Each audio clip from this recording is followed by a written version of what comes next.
Just north of England, there is a land of rich cultural heritage, charming accents, and beautiful lush landscapes.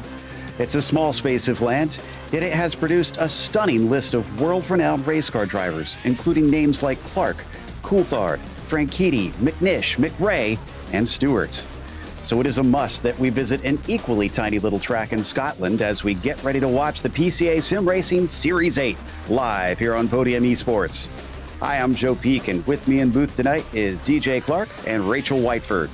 Cameron Aubernon is on social media, along with Ryan Bauer producing, who is using cameras provided by Dougie Beard.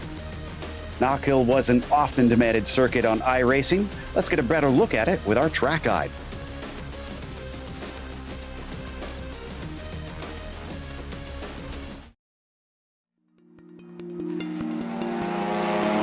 Welcome to Knockhill Racing Circuit. Opened in 1974, this place has become perhaps the most famous of Scottish racetracks. It sits a little less than an hour north of Edinburgh, and while the stats may make it seem extremely short, it packs a lot of punch within a lap. The four main layouts have a mere 2 kilometers, or just over 1 mile in length, and a measly 9 to 10 corners. But no two of those turns are alike, and there's an impressive 120 feet of elevation change. Also, a majority of the apexes are taken at medium to high speeds. That makes passing rather tough, but the hairpin at Taylor's is the most likely spot to outbrake someone. Otherwise, you'll just have to wait for a mistake from your rival. Perhaps the aspect that is most unique here is that the circuit can be run clockwise or counterclockwise. Naturally, this changes the nature of some of the corners, but a few things are the same no matter which way you run it. Duffus Dip is a sketchy one in which it can be hard to judge how fast you can take it. And the chicane, which has become notorious for the way touring cars blast over its curbs, requires incredible commitment from the driver and stability in your setup. Speaking of which, expect to set up your car to have to handle the aggressive curves that guard the insides of pretty much every turn.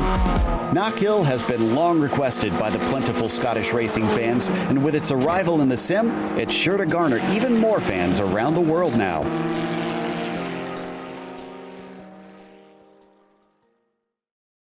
Well, DJ, I'm honestly excited for this one. Ever since it was introduced to the service, I've kind of fallen in love with this track. Yeah, it's a track that's very easy to fall in love with, Joe. It's tight, it's twisting, it's technical, it's fast, and it's fun. There's not a whole lot of area for overtaking, though, so track position is going to be very, very key here. The only real two areas that we've been able to see some passes get done, well, that's going down the railway straight into Taylor's, and then maybe carrying that battle on down into Duffus Dip. From there, everything really, really narrows up, and you have got to be super aggressive with the curbing to be able to get a good lap time around here. Do not be surprised if we see some of these Porsches get two wheels up into the air as they try to attack these curbs. It's really the only way to be able to do it. Very, very crucial run, though, that they're going to have to make sure they get that rising chicane of 5 and 6 and then nail the exit of Clark to set them up on a potential overtaking run. Well, watch out for that. But honestly, Rachel, the word on the lips of all the drivers has been traffic. It's such a short lap around here, so even with only 40-minute races, we're going to be experiencing it quite a bit. We certainly are, and like you said in the introduction, Scotland has produced some phenomenal racing drivers, and Knockhill has produced some phenomenal racing. What you don't realise is this is normal driving for the East Kilbride Ring Road. These guys are going to have to really get their elbows out here, just like there. Knockhill is narrow, it is confined, the curbs are big, this is elbows out racing. This track is really designed around the, should we call it, touring car style of racing, where there is some bumping and banging. Now, obviously, that's not what you want to do here, but there's not a ton of room, so I think it may be an unfortunate side effect of this track. It is definitely a scrum rather than a sprint. And Mark McComb is going to cross the line for his third and final flying lap, but does not improve on his 48.7, so he'll have to settle for second at best. Steve Komatz has the provisional pole, with Chad Dick here still needing to set a time. But they have such quick laps, they're able to start pretty late. And actually, well, Chad's just started his first flyer, it looks like. So he has given it some time, and it seems like it might pay off, DJ, because we've had quite a bit of cloud cover. Yeah, we have the track temperature down to about 70 degrees Fahrenheit, so a little bit chilly. These drivers are going to have to focus on getting those tire temperatures up over the course of their first flying lap. There you see kicking up some of that dust as he comes out of chicane and down into Clark's. That's a little bit of what I'm talking about. You've got to watch out for the track limits around here. They can certainly bite you, and the grass and gravel right to the outside, they are just begging you to slip off into them. Yeah, and it's definitely possible to wind up in the barriers at the edge of the track here. There's a few high-speed corners where there's that little bit of gravel, and then unfortunately just not enough of it before you find yourself off into the wall. Definitely watch out for the run out of McIntyre, and then of course naturally the chicane, which frankly I'm expecting, based on almost every race I've covered here so far, Rachel, I'm expecting plenty of spins out of the chicane. That's not a knock on the driver's skills. That place just produces spins. Yeah, it really does here. The chicane is very designed to cause conflict. It's a section of this track where it produces racing action. That's the whole point of a track design, is to create an exciting race to watch, not necessarily an exciting track to drive. And the chicane here is very much about that. It is set up in such a way that the cars can get incredibly light, often all the wheels off the ground at times if you're going fast enough, so it's going to get spicy. Yeah, I've heard some at times describe it as sort of the corkscrew in reverse, at least in this format. You can run it backwards here, which is another cool feature that you don't have on very many tracks on iRacing. But Chad Dick's first lap was good enough for second place, and just about a tenth off of Komatz up on the pole, who's done with his qualifying. So Chad's got a good chance to maybe steal that away on this one last chance. Robert Palmer's just finishing his last one, and I think he's the only driver. Yeah, that's it. There's the only two that can set laps here, DJ, so let's see if that changes. Well, I can tell you that Chad Dick was green through Sector 1, wasn't fast as he was through Sector 2. Let's see how the Connecticut Valley region driver is able to get along here as he comes down the pit straight away. Is that going to be a good enough time for the 9:30? It's going to be an improvement, but not enough to get him ahead of Komatz. Half a tenth between Komatz and Dick right now, so it was so close, but Chad came up shy in the end. But that will end our qualifying, which takes us through the starting order here today. And it's not that huge of a field, interestingly. Steve Komatz, as I mentioned, is on the pole position, with Chad Dick starting next to him. Mark Lacombe will be in the third position. You've got Mike Sachs starting from fourth. Then it is Chad Casion, who is in fifth, with John Gibson to his outside. Jason Sherwood starts from seventh. Scott Kessel will be eighth, and Stacey Awada ninth, with Andrew Smiley in 10th. In 11th, it's going to be Jonathan Reber, followed by Thomas Briggs, with Jeff Lashaway and Robert Palmer behind them. Stefan Uriadka will be 15th, with Randy Lervold in 16th, and Jeff Ferguson lining up to the inside behind them, with Jack Stevenson to his outside. David Purdy's 19th, and Jeremy Lawrence rounds out your top 20. 21st tonight will be Andrew McCune, with DJ Sell in 22nd and James Hemmig 23rd. So there we see our starting grid for today, which will, as usual, be a standing start for this series.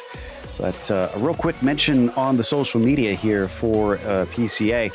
Their social media offers in-race reports, breaking news, and announcements through Facebook, Twitter, Instagram, and YouTube. To subscribe, key in the platform name and add /PCA Sim Racing, because you certainly don't want to miss any of that, especially with a race like we've got this week. Races we've got this week at a track that is just chock full of action. And they just about have the qualifying over. I think they've got a little more than a minute, and then they will start to grid up here today.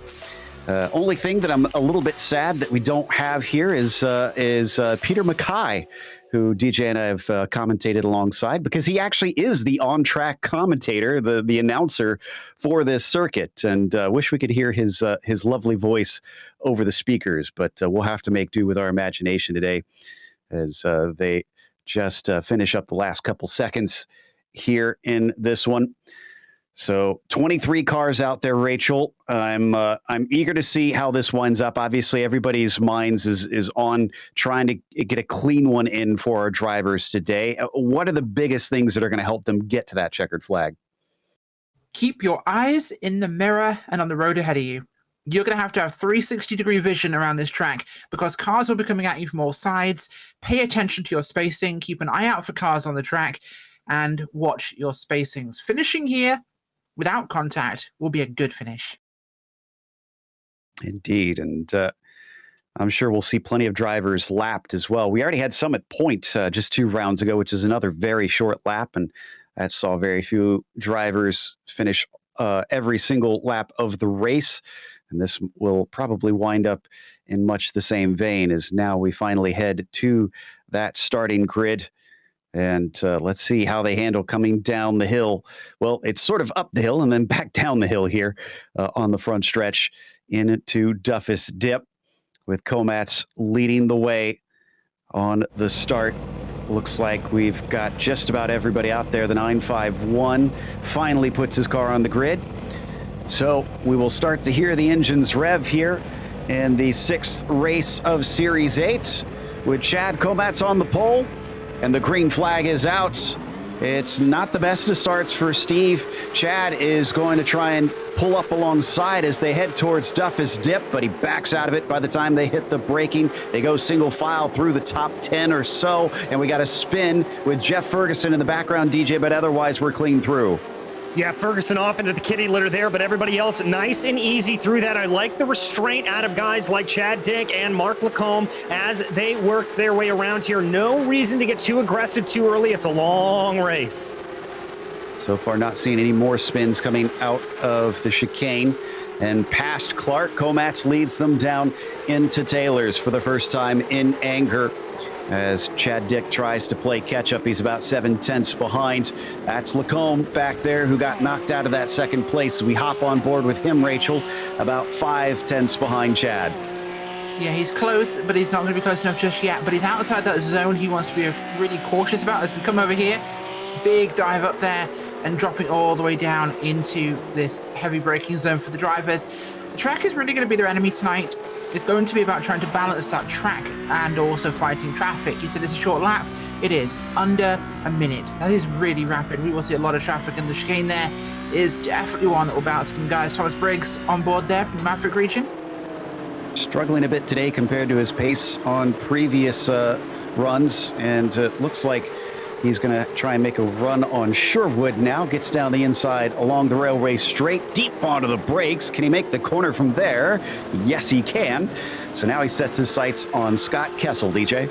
Indeed, and one of the things we're going to be talking about is the multiple lines you can take through Taylor's. You can take that aggressive inside line there to try to get the track position. You can also swing that corner a little bit wider to try to carry momentum down the front straightaway here. So it's a little bit of pick your poison, and it's going to be interesting to see when drivers decide to take those different lines over the course of the race, and that's your leader off. Oh, Chad Dick inherits the top spot, trying to keep from spinning across the track. He comes to a halt off the racing line, thankfully, and somebody behind him also off the track. That looks like that was Sherwood. Let's see what happened here, Rachel. Oh, he was way wide at that second apex. Yeah, just got super wide. Oh, he nearly rejoined there into traffic. That could have been really tricky. Held it light, though, as, yeah, Knockhill bites. Dick up to the lead, Lacombe into second, and Mike Sachs into third. But look at how close John Gibson is in the 13. Trying to challenge for those podium positions as they follow him down through McIntyre into Butchers. Let's see if they can get the chicane right, and so far so good between the pair of them. Also seeing there was a black flag for Jeff Ferguson. Not sure what was involved in that. It may have been into the first corner on the first lap. Yeah, may have been Joe as we continue to watch here. Gibson looking like he lost a little bit of time coming out of Clark's. Here is Scott Kessel with a big send down to the inside of Chad Casion. Is he going to hold it? No, that outside momentum line is going to pay out. And look, here comes Thomas Briggs. Kessel run just a little too narrow that time for Scott, and Briggs has taken advantage of it as the 4 sizes him up. He's got a little bit of slipstream, but not enough of one, and he's going to have to back out of it through Duffus Dip, Rachel. Yeah, back out he does. It's the sensible move there to make on this time in the lap. We're still really early on here. It's going to be a lot of laps around this place. You do not need to make it happen now. There will be more time. In fact, if anything, one of the best passing aids around here will be lap traffic. Indeed. Ooh, Stacey Iwata with a problem. Again, out of the chicane. You're going to hear that phrase reiterated a lot in another single car incident. Let's take a look at how this one unfolded. Looks like he's got a good line going down there into the corner. Does he just take a little bit too much curb? Yep, took a little bit too much of that first curb there, Joe. That upset the car just enough. Not able to get it turned back and turned right around, understeered around, and then the car just kind of let go on him. All the way down to 20th because of that, unfortunately. And saw a lot of smoke after the front stretch. I'm trying to figure out what caused that. And Andrew McCune, a lapped car, apparently had a big issue and had to be lapped by our leaders. Have already gone by him, but this is the 9:30 in the meantime of Chad Dick going past. Oh no, that's Lacombe. Lacombe is trying to overtake on the lead through Taylor's. He's got the inside, cutting back underneath. Chad tries to launch off the corner, Rachel, but it's not going to help him. We have our new leader for the second time in this race. We do, and it's looking like this one is not going to be over anytime soon, but oh boy, I do love a race for the lead in this thing.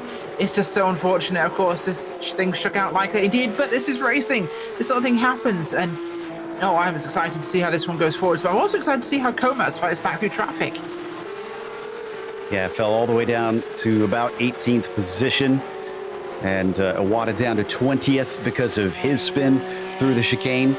Watching from Comas now, this car in front of him is Jeremy Lawrence in the 6th. Lawrence up 3 positions, so he's had a bit of a gain up to here. I'm sure Comas thinking to himself, you're up 3, you can afford to lose one. Indeed, he just keeps trying to push the pressure on there as much as possible, and that's a game that we're going to see quite a bit today, just trying to see what it is. Here's Thomas Briggs, though, one of the heroes of last week's race, really diving down to the inside. Is he going to have the move down into Duffus Dip? No, he's going to play it a little bit more conservatively there on Kessel, but Kessel's got Saxon Gibson duking it out ahead of him, and that's going to check him up into the field of Thomas Briggs. He was nearly making contact with the back of Kessel coming through Taylor's. And even despite that, 2 laps in a row, he still can't seem to make the pass. He's going to have to try and elicit a mistake out of that number 48 machine.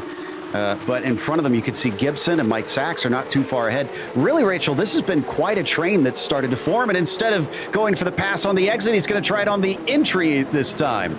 It's a bold place to do it because it's actually a tightening radius corner there. It's really much tighter on the exit. It's like turn 1 at Suzuka, in fact. So whilst you think there's room at the start, there will not be by the end of the corner. That time it stuck. He is up into P5. Oh, a little wide there for Kessel. Kaysion wants to try and capitalize, but instead gets a face full of bumper. Yeah, he had a lot of overspeed there that he was carrying down into the corner. Really had to check himself up there, but a good job for Kaysion. Kicking up a little bit of dirt there on the exit of the corner was Scott Kessel, as these guys all just run line astern, throw a blanket over all of them. This is a real gaggle. And the great equalizer today is not rain, it is lap traffic. That's Jeff Ferguson that they're having to go by, and another move. Almost 3 wide. Oh no, and it's contact. Briggs, not just with 1 car, but with 2. Kessel and Gibson compromised by that attempt. Oh gosh, yeah, that's a big one there, and that was right in the hairpin there. Contact, I think, a little bit earlier on with him at that corner. We've got a replay for you. That changed things quite significantly. And it was a big dive at the inside, but just bad timing. Yeah. I feel like I agree with you, bad timing, but Briggs is complaining over the radio about people moving in the braking zone and asked the stewards to take a look at it. We'll see if they do, what their result is after taking a glance. Meanwhile, Chad Dick still only half a second behind. Rachel predicted this was not over, and she was right, because DJ Mark Lacombe has still barely got much room ahead of his rival, and he's going to have more traffic in front of him because Iwata just had another off. Yeah, indeed he is. So Lacombe knows here that he has got to try to dispatch traffic as quickly as possible, because Chad Dick is just keeping up that pressure all over the back of him here. And it's bad news for fans of Briggs. So you got a meatball flag for too much damage. He's having to take some repairs, unfortunately. And I think he hopped into his spare car to get back out there. So watching the blue and yellow of Chad Dick continue to chase on the red and white of Mark Lacombe. Down into Taylor's once again. Look how much he gains into the braking and then trying to accelerate off up the hill into the sun. You can see the clouds overhead as the sun peeks out of either side of them. And then back down they go into Duffus Dip one more time. This is all happening, DJ, about 8 seconds ahead of Mike Sachs. So they have pulled way far away from the field. Yeah, indeed, they have. And 8 seconds here around Knockhill is absolutely massive of a gap. They really have that breathing room, and they're going to be very, very happy to have it, and it's going to allow them. Whoa, as that was P3 up ahead, taking a big two-wheel excursion. Yeah, and Sachs is going to have to be careful, as these two orange and blue cars could easily find themselves in the kitty litter like a couple others already have. Plus, that's Casey still behind them, managing to get away from that big incident we saw a couple laps ago there through Taylor's.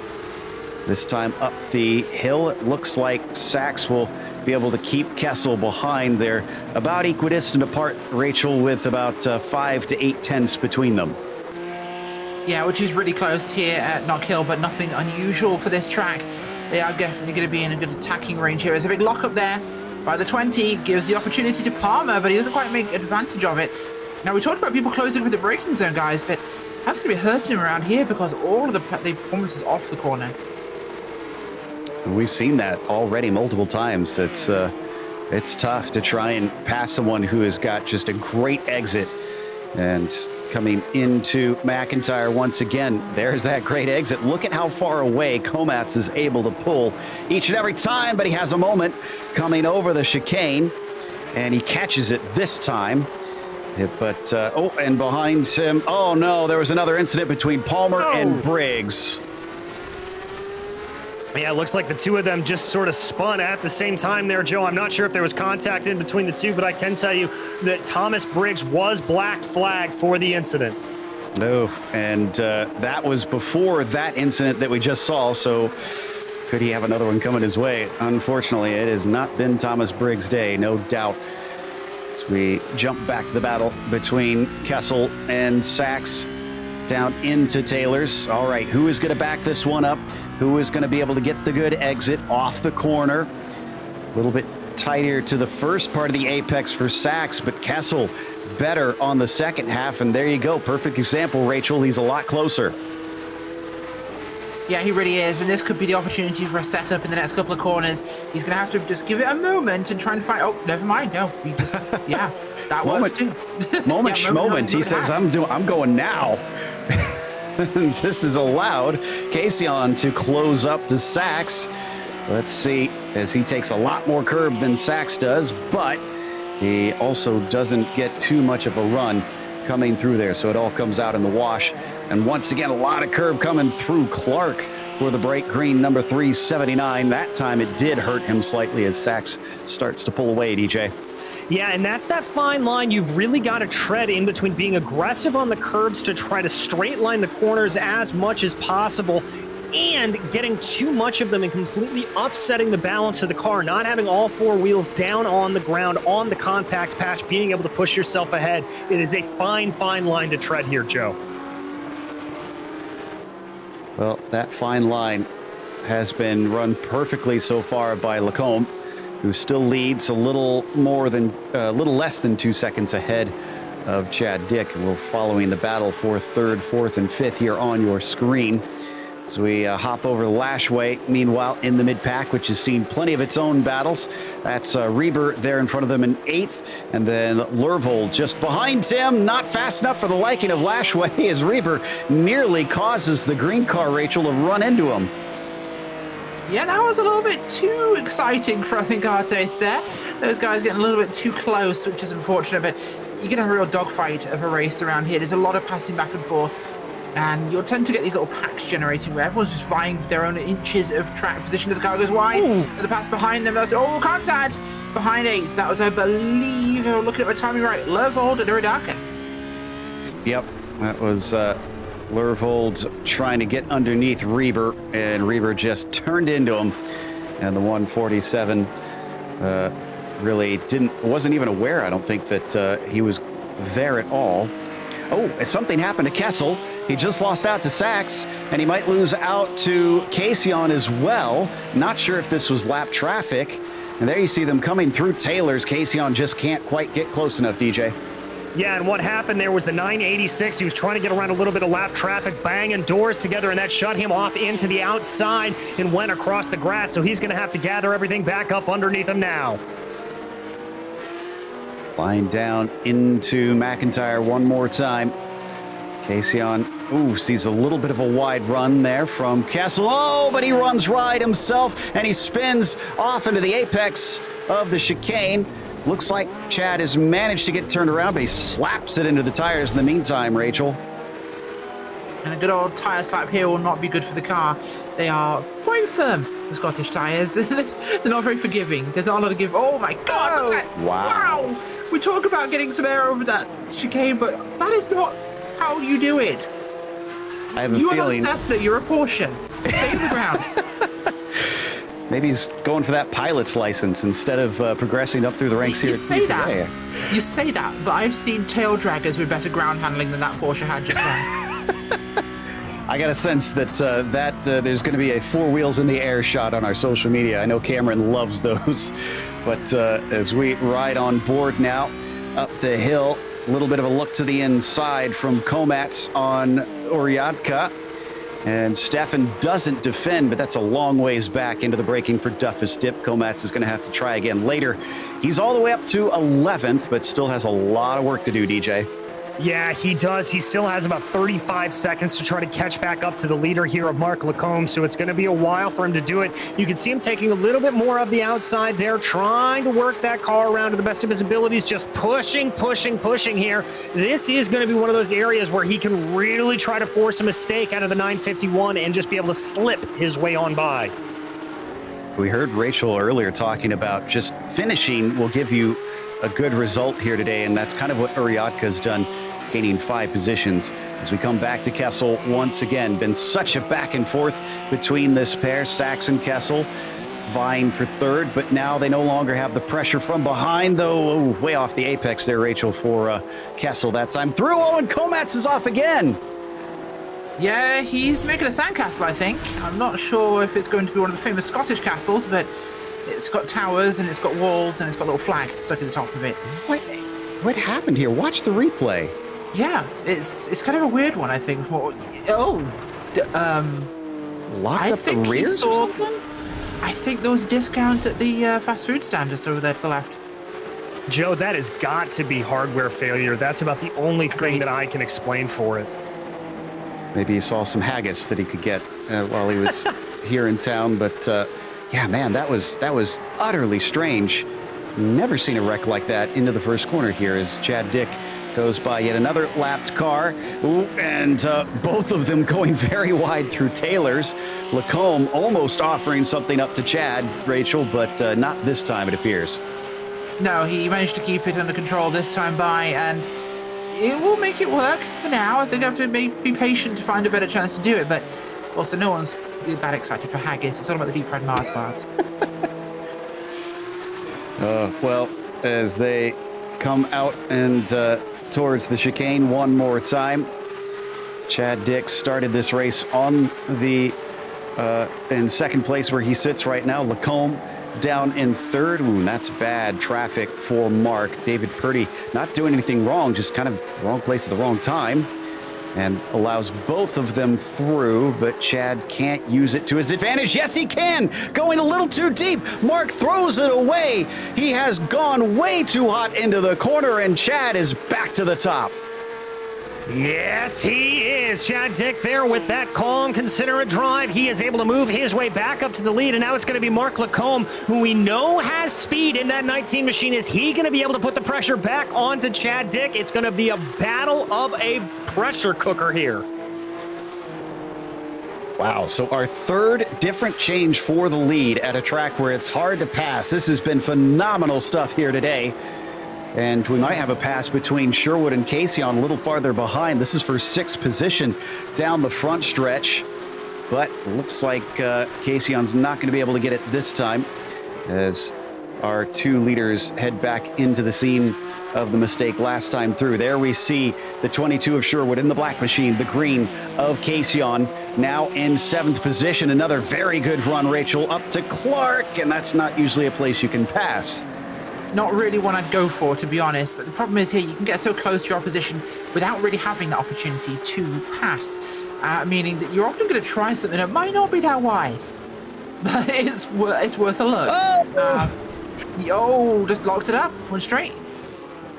It's man, it's been the second in about 2 or 3 laps that we've seen that happen. Last time from the leader, this time from Sherwood, and here comes Reber, who sees him come onto the track right in front of him, emptying all the dirt and gravel into his nose, and then jumping back again. We are down to Lacombe and Dick. We have only 11 cars left on the lead lap. That's why we're over on Reaper for a second. He's the last one running on the same lap as these 2. Yeah, indeed he is. And I've got to say here, good mental fortitude from Mark Lacombe. He was really able to just keep himself behind Chad Dick here. He's not losing a lot of time, keeping that gap at about 0.5 of a second. And after making a big mistake like he did coming up through Taylor's, that is a very, very difficult thing to do.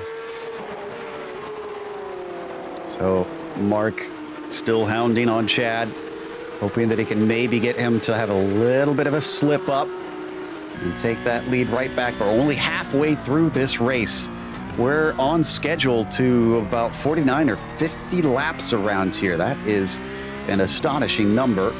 Up the hill they go once again, Rachel. And now they're even farther ahead from the next one back. Kessel's about 12.5 seconds behind. Yeah, the gaps are widened surprisingly quickly. On a short lap, you'll tend to see big jumps by the guys here. But the one thing I really want to point out in this is our qualifying times. 48.5 for Komats was your leader. A 49.5? Where's that? That's, 15th place. 3/4 of your field are within the 1 second bracket. It's fast. Real fast. Well, I think Mark is going to try to be fast here because he had a good exit out of Clark into Taylor's. He forces a defensive move out of Chad Dick, but Chad does not buckle in the same way. He manages to make the apex. Mark's going to have to try again later. Yeah, he is, but they do have some lap traffic up ahead of them. That's Jack Stevenson, who's already a lap down, Jonathan Reber, who will be going a lap down just up the road. And if I'm Mark Lacombe, I'm recognizing that, and that is going to be the opportunity that I want to have.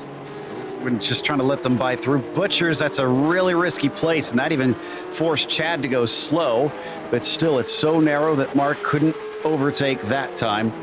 As they head through Clark as well, we hop onto the nose of Mark Lacombe now. And wow, very poor exit, Rachel. He's definitely not gonna have the chance this time into Taylor's. No, he won't. He's a little bit too far back for that this time. He's going to have to set up and just try and gain that speed back up again before he tries to go for something.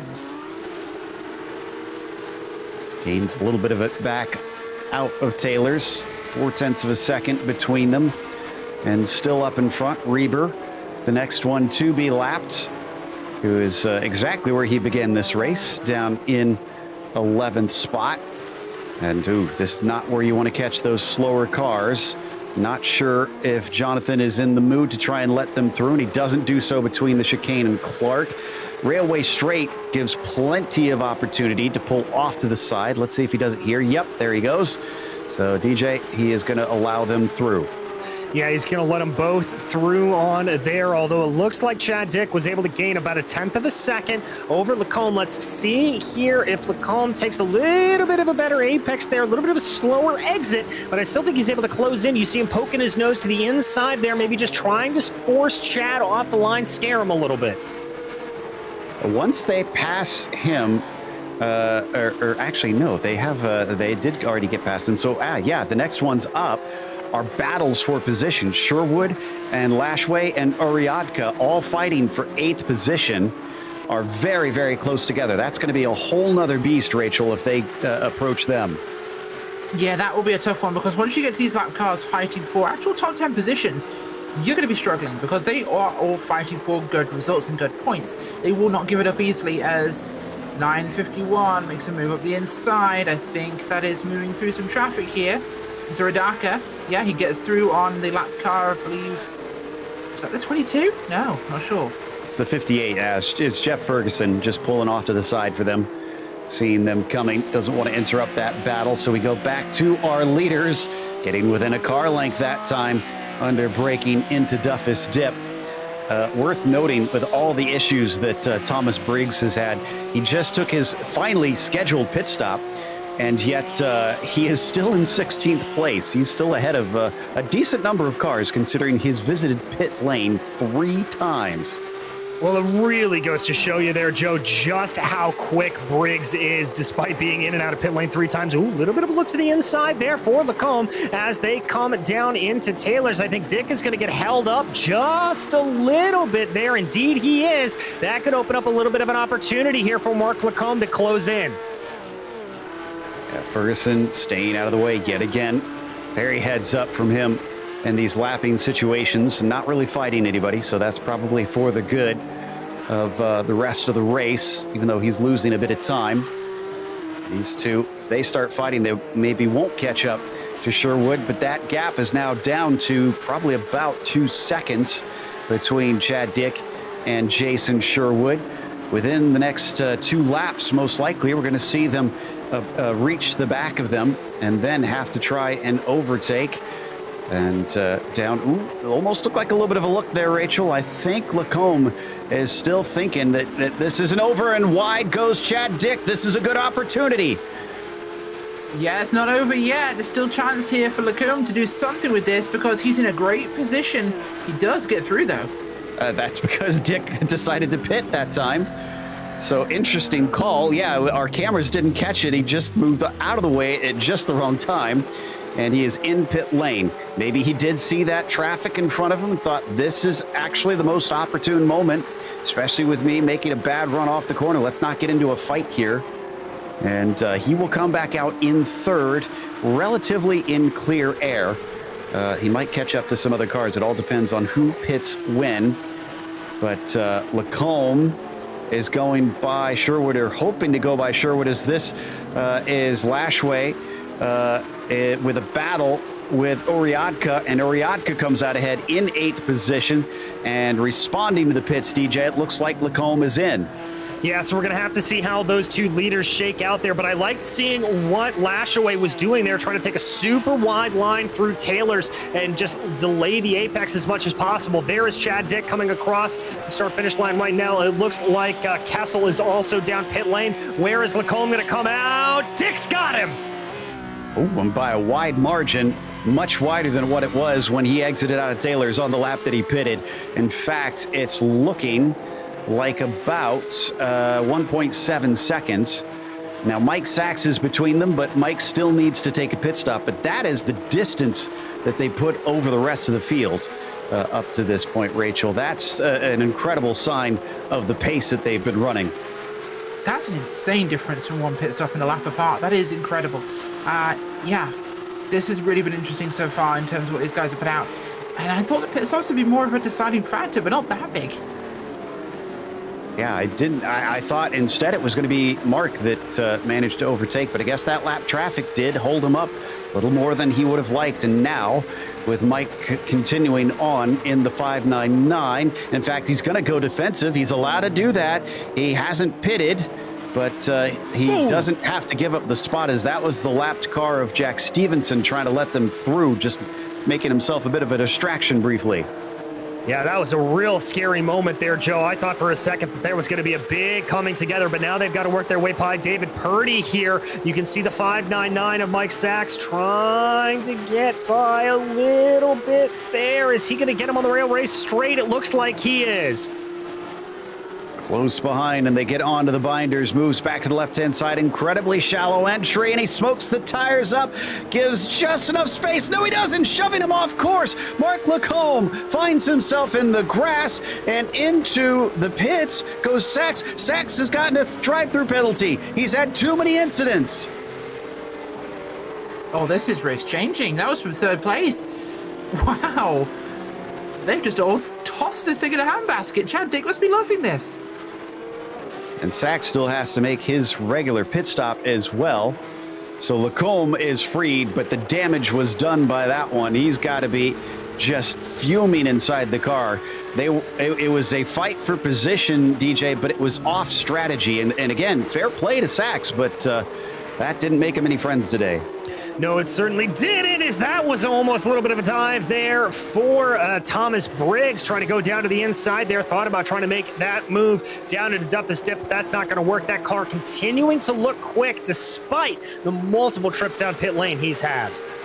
You know, I say it didn't make Sachs any friends today. I'm pretty sure Chad Dick will go and give him a handshake after the race for that one, because that stretched it apart to 4 seconds now and gave him the widest gap, I believe, we've seen all race, barring the pit sequence. Down into the braking for Taylor's once again, side by side. This is Briggs and Sherwood, but they're on different laps. And Sherwood is going to pit in, so is Uriadka.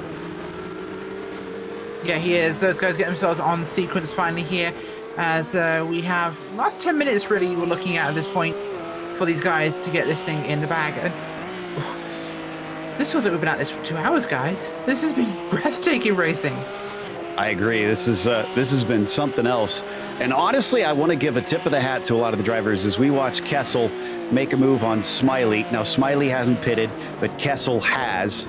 And Scott's going to be up into third place here with that move, legitimately, I believe. Yeah, because of Mike Sachs's penalty, this puts Scott Kessel into third here.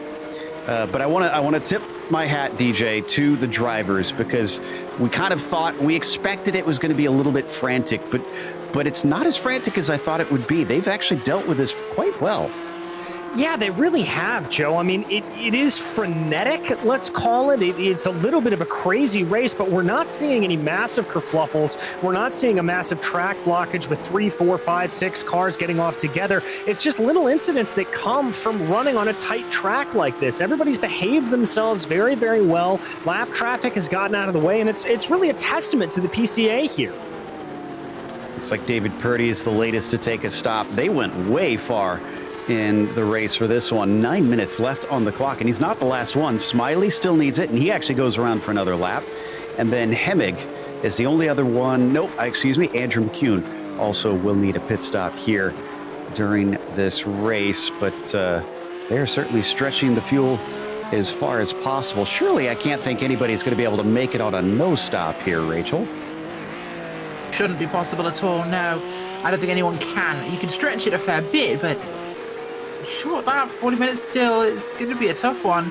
It's the same time driving. It's just, if you think about it, because it's such a short lap and more corners, they're more times off the power, so they could make it go longer, but not all the way.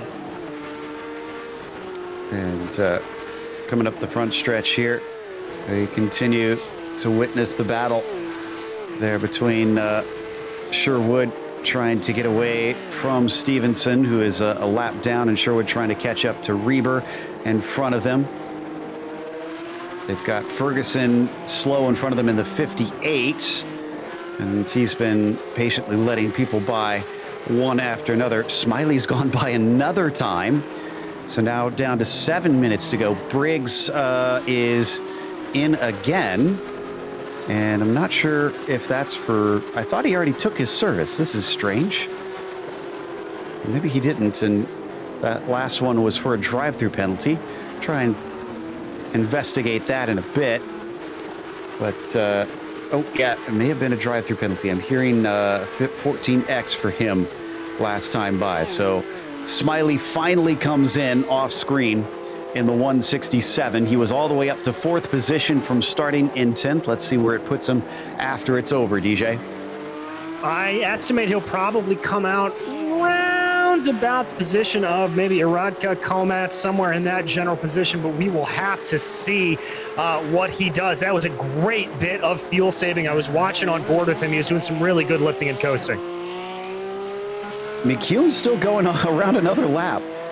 Oh my goodness. The 20 is down to less than 7 minutes left on the clock. Now he's in 18th position, so he's not running that great a pace, but This is interesting. As we come back to Chad Dick.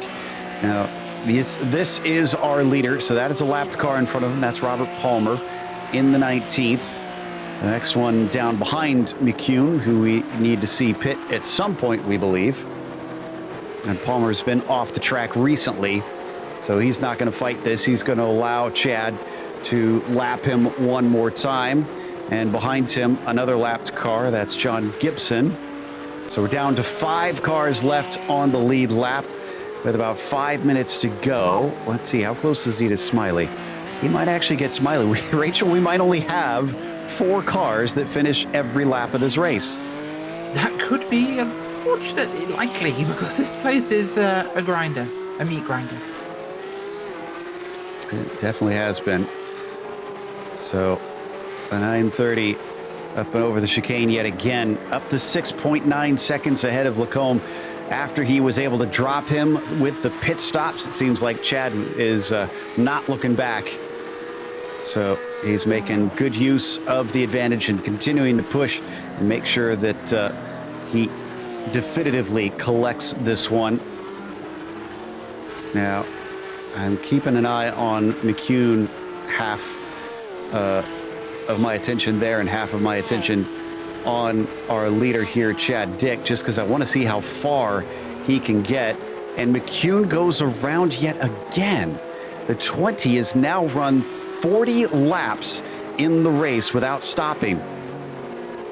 That is very, very impressive, Joe. And this is a tight circuit, but it is one that you can do a decent bit of fuel saving on. Again, with a couple of heavy braking zones, you're able to lift off a little bit, and you are certainly able to do some lifting and coasting. Also, coming through the faster corners, you're able to just sort of feather the throttle a little bit, not put as much into it. So he may be able to stretch this thing out. I seriously doubt he's going to take this to the end, but it is something worth watching, I'll tell you that.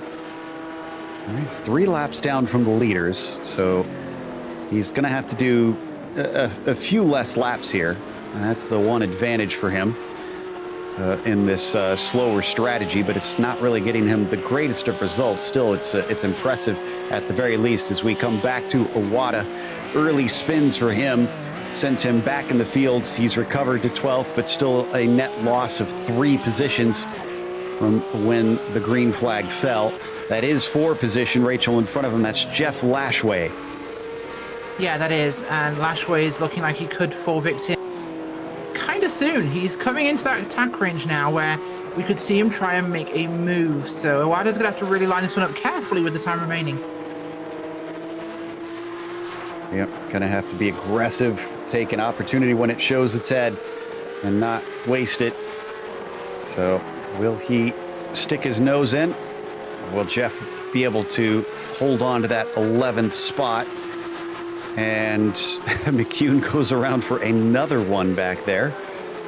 So up to 42 laps now is there's what I was talking about. Iwata on Lashway. Did they actually make contact, though? It was very, very close between them.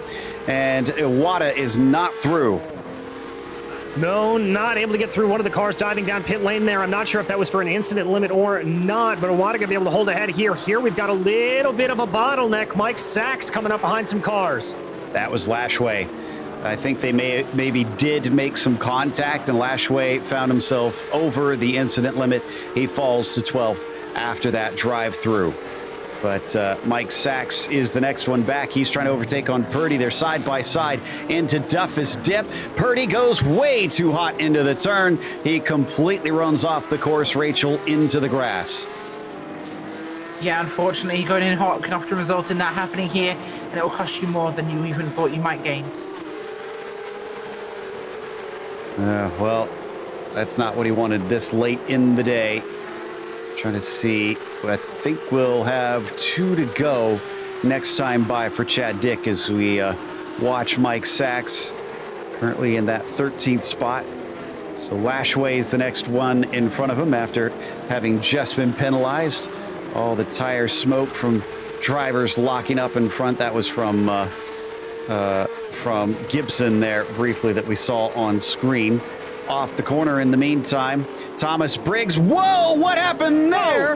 How in the world did Mike Sachs avoid causing a major incident our second car of the day, 4 wheels into the air. Wow, Joe, I am not sure he was millimeters away from those other cars around him. That was absolutely ridiculous. And just threaded the needle of between the cars, not hitting anybody. It's supposed to be the luck of the Irish, not the luck of the Scottish. I'm pretty sure that's what they say, but oh my god. That was close. That was really, really close. This is a racetrack, not an airstrip, and gosh, considering some of the fried food that's popular in this part of the world, I mean, last thing I saw that was that tight was an artery. So Chad Dick crossed the line with 2 laps to go this time. I was just a little over on my estimations. And next time by will be a white flag. I'm watching to see if McCune comes in this time. The 20 still has not pitted. There he is on screen. He looks slow. He couldn't make it. Couldn't make it. He was mighty close, though.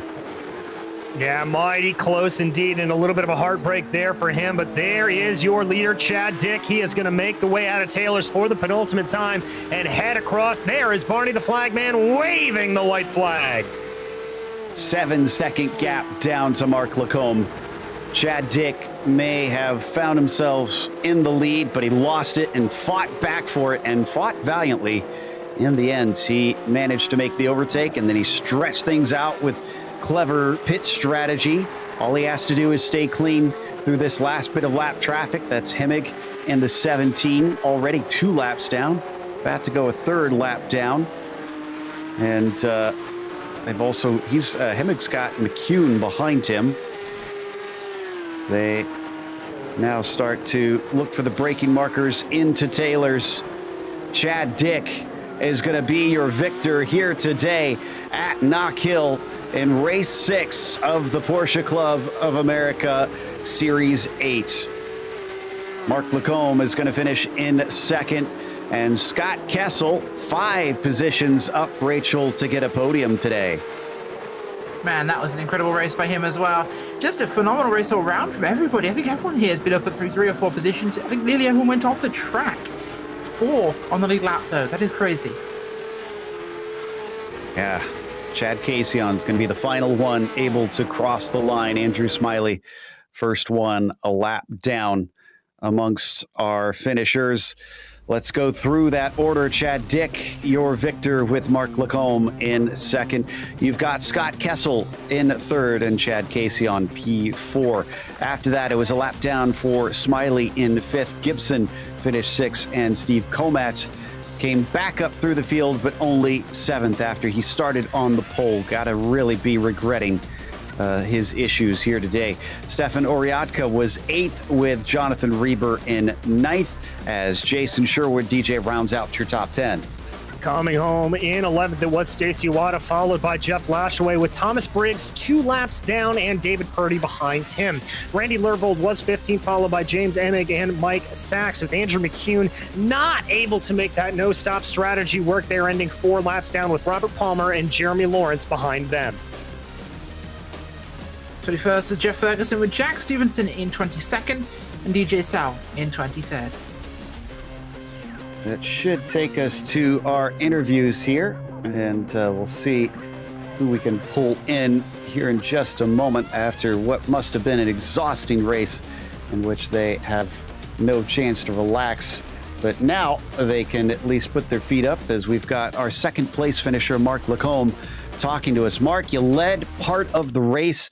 You managed to let Chad get by, and then talk to us about what happened to the pit stops. Was it lap traffic that just slowed you up? Because when you emerged, it looked like you lost a couple seconds. Yeah, thanks, Joe. Yeah, I debated on whether to follow Chad into the pits or to try and go one more lap, and it just didn't work. I got slowed on that lap, and then also on my out lap from the pit stop, I lost even more time. So it was not looking good after that. It also looked like a place of struggle for you was in that final hairpin. Twice you went a little deep, and one time it unfortunately handed over the lead. What was causing that? Were the tires getting a little hot, or were you just getting too ambitious, or what happened? Yeah, I think the one time where Chad got back by was there was some other traffic there, and I just missed my brake marker and carried it a little too deep. But I knew there was going to be lots of traffic challenges in this race, and good job to Chad. He stuck it in there and didn't make any mistakes, so he deserves the win. Well, we were commenting during the race how we were impressed with the way that the field handled what we knew was going to be a stressful situation and a lot of lap traffic causing headaches. How did you feel down actually in the war zone having to deal with it? It was a little challenging at times, but most of the drivers were pretty cooperative. You just can't move out of the way in the middle of a turn, so you have to kind of wait till you get to either one of those straightaways to let people by. So that's just the way this track is. Well, again, congratulations on a podium here today. Still nice haul of points. Anybody you want to thank? Yeah, I want to thank Podium. You guys do a great job. PCA Sim Racing.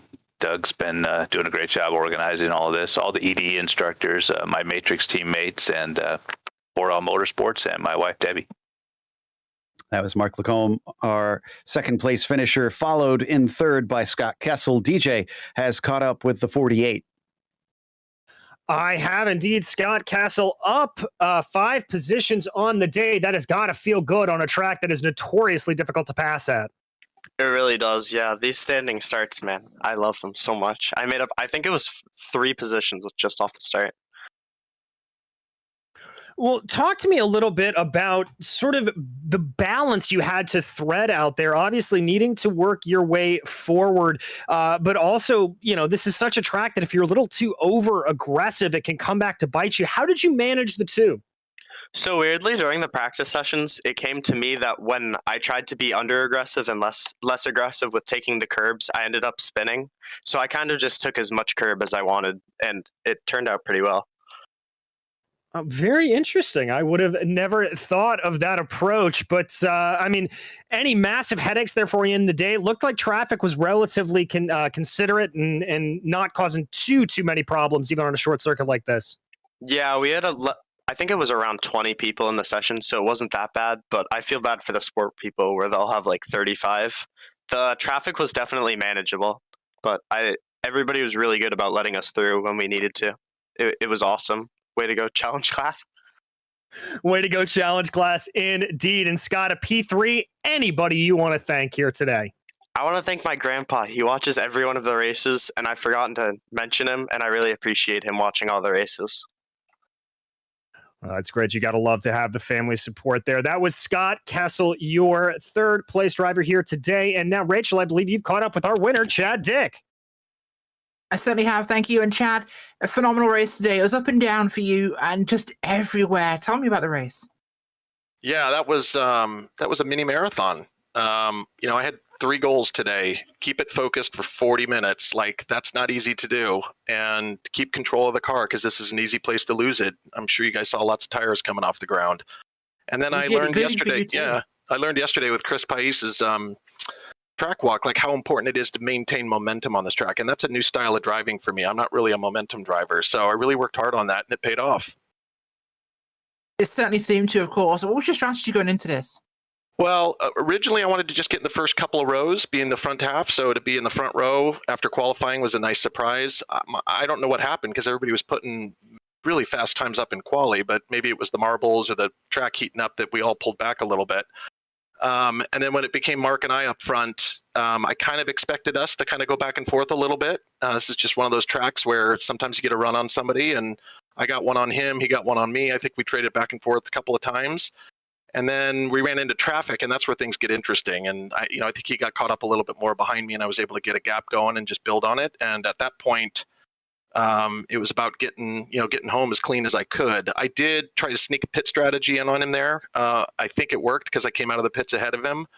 And I'll tell you, the thing I'm most happy about is I got a 0X. I was telling the guys in the pre-race chat, like, I'll take the over on the over-under on X's, and I lost that bet. But happily, with a 0 next to my name. That's a good question, actually. I want to understand about that pit strategy, because how did you jump him so much in a lap's difference? Well, we were at race pace, and I was coming up on 4 guys in front of me, and I was worried it would just slow me down too much and give him another opportunity to pass me. So I tend to take a pretty wide line coming out of the hairpin, and I pulled like nose straight up on the the blue barrier going into the pits. And instead of pulling back on track, I ducked into the pits, and I don't think he was ready to pit then. So, I was able to get in and out as quickly as I could. And, since I knew I was doing that, I carried as much speed as I could into the pits. Okay, so put yourself in the minds of the sport, the club, and the pro drivers. Obviously, the guys on Friday we think are going to watch this race. What would you tell them? I think the thing that made the biggest difference tonight between the practices was great communication. I mean, on track, we had a group in the Discord channel in Zone 1, and just really good, pack management. I felt like every time I needed to overtake somebody, they either communicated to me or I communicated back, and we got through cleanly. There really weren't any surprises, and that was the hardest part about practice. Was it was so unpredictable where people would go off or where you'd get taken out, and I didn't see any of that tonight. So I think if all the classes can communicate like that and run the marathon, not the sprint, maybe they can be as clean as we were able to do it tonight. Well, Challenge is throwing down the gauntlet tonight, and Chad Dick has definitely been the one to pick it up and run with it. Chad, anybody you'd like to give a shout out to or thank?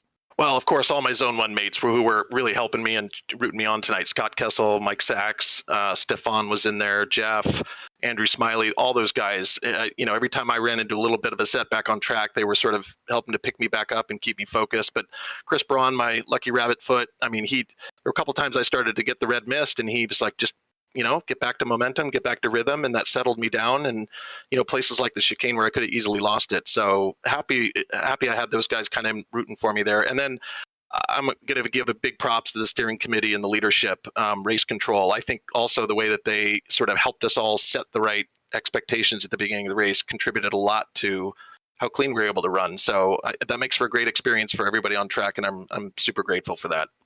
Awesome. Well, thank you very much. Chad Dick coming home with a win today in the challenge class. Thanks, Rachel. So that will wrap up this race, which also saw another 0x. Big shout out to James Hemmig for being the other one in that race to get a zero incident run to the checkers. But we have more to come here because the sport class will be on in just a moment. Stick around for more of the PCA Sim Racing Series 8.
Welcome back to Knockhill once again, and after watching the challenge class, it is now time for the sport class, and it's a little bit bigger as well. And well, DJ, I heard them talking to the drivers beforehand. I'm sure the anxiety is still there for them as well, especially seeing what we just saw with the other group, which was admittedly good. I mean, genuinely, we weren't just trying to play nice here. We were all kind of talking behind the scenes at how impressed we were with the cleanliness of that first race. Yeah, indeed. It was a very, very clean race. Obviously, a little bit of scruffiness here and there, but that's to be expected on such a tight circuit like Knockhill here. Obviously, we're adding about 10 to 15 more cars out on track right now. Going to be very, very tough to be able to get around, and I think traffic's going to play an even bigger part in it here, but drivers just have to be heads up. Absolutely. And right now, Anthony Solero has the provisional pole. He's already finished his 3 laps, so he's done. And trying to see if anybody else actually can do another lap up towards the top of the field. Because, Rachel, what I'm seeing is everybody's had their 3 up amongst, basically the top 12 at this point. Everyone's been greedy tonight, I think. They're all getting the laps done here. So we could be looking at our finishing results, but we just can't tell. There's the Haribo machine of Mr. Krebs. But this is going to be interesting to see. This will be really interesting to see because more cars could be the magic number. I see Joseph Evers completing a lap into 8:30 down there in 13th place. This is the last one around for him. But yeah, everybody else has gotten in and out incredibly fast here in the qualifying. And Evers just went up to 5th with that lap on the last try. So very awesome job. Now, I'm trying to remember what the number it was you said, Rachel, that we were split by a second last time. I think it was 13. 15. Okay, well, they have done one better. There are 16 cars within 1 second in this one. Wow, that is just going to show you, Joe, how close this class is going to be. This is going to be fun. Only 2 drivers have failed to set a time. Nick Melorano and Patrick Adamczyk. Otherwise, 28 have actually managed to do it. But looks like we are good for the grid, so let's go through. As Anthony Solero is on the pole, Jake Geiger will be starting next to him, and Adam Gerling will be P3. Gregory Sampson is 4th. Jeff Evers, as we mentioned, just made 5th right at the end. Adam Spence starts from 6th. You've got Triff Starkey in 7th. Sebastiano Ballestieri in P8. Then in row 5, it's Gregory Coral in the 9th position and Peter Krumer in the 10th position. DJ? Chris Pippin's going to be lining up in 11th, followed by Christopher Cook with Abhijit Barua and Enrico Gregorado in 14th. 15th will be Jeff Williams, followed by Evan Balbier with Randy Teague, Carl Baccieri, Robert Walton, and Mark Frost rounding out your top 20, Rachel. 21st will be Will Kelly with 22nd, Adam Holland, David Palmer in 23rd, Ward Preston 24th, and James Lejeau in 25th. Behind them is Will Mungia, David Kaufman, Tom Crane, Nick Melorano, and Patrick Adamczyk in 30th. And behind those guys, there's nobody. That's it. Yep, just 30 of them here today. And it looks like they're going to grid up in just about a second. They got a couple cars out on track that are extending this qualifying session. Otherwise, it would have hopped on over. Once again, though, we do want to mention before we get to the grid, a reminder that PCA Sim Racing social media offers in-race reports, breaking news, and announcements through Facebook, Twitter, Instagram, and YouTube. To subscribe, key in the platform name and add /PCA Sim Racing. Well, we get more cars, 4 wheels off the ground to share through that social media here in this race. We'll have to wait to find out. Certainly had a couple there last time through, absolutely diving through the air at some points, and some of them nearly taking out other cars in the process. But we'll get going now here as the clock. Oh, no, we still have 2 more minutes on this one. This is quite a ways to go before they are able to get to the grid. So they're giving us a bit of a chance to breathe ourselves here, Rachel. And this is at least good because I'm pretty sure not just the drivers are going to be out of breath after this. Based on what we saw last time, we're also going to be a little bit tired and maybe a little weary. Oh, after this thing starts, we're not going to be able to stop for 40 minutes. And we've seen a very wide fuel window here. That's going to be interesting to keep an eye on, as is traffic management. These will be two critical points. Hugely wide pit window, traffic management is key, and lap cars will be the decider. Looks like Gregorado's coming into the pits, and then Pippin is the only other one that has not gotten the memo about qualifying being over. Now, they are allowed to do this, mind you. They basically just get some free practice laps in. They simply don't count towards their qualifying once they get those first 3 laps counted. And there it's just kind of icing on the cake for anybody who remains. But it does extend the session for everybody else that is ready and raring to go. But you are not obligated to exit the car and head on over to the grid. So, and with the 48-second laps, well, Chris Pippin is making sure that he gets in, probably about a good 5 or 6 extra ones before they snatch that opportunity away from him as we take a look at some of the beautiful sights here, DJ, of this wonderful Scottish circuit. Yeah, indeed, Joe. And, in terms of Chris Pippin here, I actually really like this approach because this track is so twisty, so narrow, and comes at you so quickly. You really want to build as much of a rhythm as possible. And so the more time he can continue to go around here and continue to get those laps in, it's just going to get him into a better rhythm before the green flag flies, and it'll probably help him off the line. All right, now we are properly heading over to the gridding part of this race. It's another one that's relatively cool out here today, like last time, 71 Fahrenheit here in the morning in Scotland. And we're expecting it'll take about a lap or 2 for the tires to truly come up to temperature, Rachel. But as they get ready, it looks like they are not sitting around. Most of them are out there, other than a couple at the front. Yeah, they are getting out on track, ready to go for this thing, and it's going to be a very, very long one tonight for them. Every single one. These 48-second laps will feel so quick around here. It's like go-karting. In fact, there's a track next to this track where you can do that. I think some of them might end up on there, though. Well, and this will be a little bit of a big car for that, but I think we're only waiting on Chris Pippin. I don't see anybody else that has left a gap out on the grid.